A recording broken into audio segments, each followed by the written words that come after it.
Hello everyone and welcome back to another video from Gameplay Classic. In this video, I'm going to show you how to access special missions on the Ramboat 2 game. So let's get started right away. First of all, open up the Ramboat 2 game on your device. And if you're playing the game for the first time, you will first be taken through the basic intro levels. After completing this level, you will gain access to your main menu. However, the special missions will be unavailable at the beginning.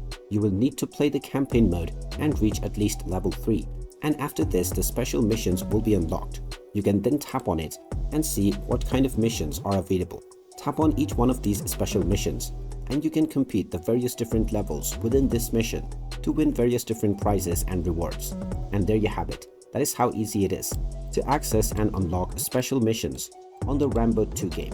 If you find this video helpful, make sure you hit that like button and subscribe to our channel if you haven't done so already. Also ring that notification bell to never miss another update from us. Thank you for watching and I will see you again in the next video.